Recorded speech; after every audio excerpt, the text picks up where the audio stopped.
I don't know about you, but I like kombucha, which is fermented tea. And the other day, I noticed something interesting. It says it's gluten-free. Well, given that gluten comes from things like barley and wheat, it's really not that hard to find beverages that are gluten-free. I mean, Pepsi is gluten-free. A McDonald's chocolate milkshake is gluten-free. So yeah, sure, my kombucha is gluten-free. I guess the label, though, is just a sign of the times, because gluten-free is a big thing right now. So inevitably, people are going to ask, well, is eating gluten-free good for brain health? And here's the answer. Hi, I'm Tony Deering of GoCogno.com, the website for people with mild cognitive impairment. Last week, I talked about the cognitive perils of the American diet, but people are trying to eat better. So this week, I want to turn to one of the diets they're looking to as a healthier choice, but in the context of brain health, because that's what I do. And let me begin by saying this. If you have mild cognitive impairment and you're worried about the risk of developing dementia, the best choice for you, hands down, is the Mediterranean diet or the MIND diet or the DASH diet.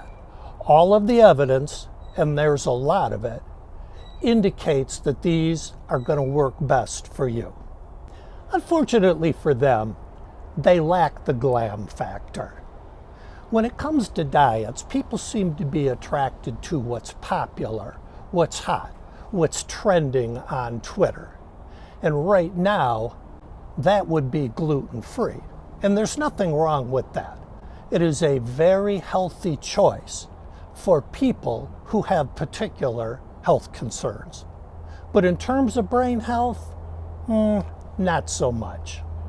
As the Cognitive Vitality website tells us, although the gluten-free diet is growing in popularity and has been touted for its cognitive benefits, there is no evidence that the diet is beneficial for cognitive health, except possibly for the small percentage of the population with celiac disease. Now, if you are not up to speed on this, gluten is the primary protein found in grain-based products like bread, pasta, cookies, and cereal. And for roughly 1% of the population, which has celiac disease, eating gluten-free is really the only treatment. Now, it's been reported that some people with celiac disease who eat gluten experience cognitive problems. They could have trouble with finding words or experience a loss in memory. This is often referred to as brain fog, and it may also affect people who don't have that disease but are gluten sensitive.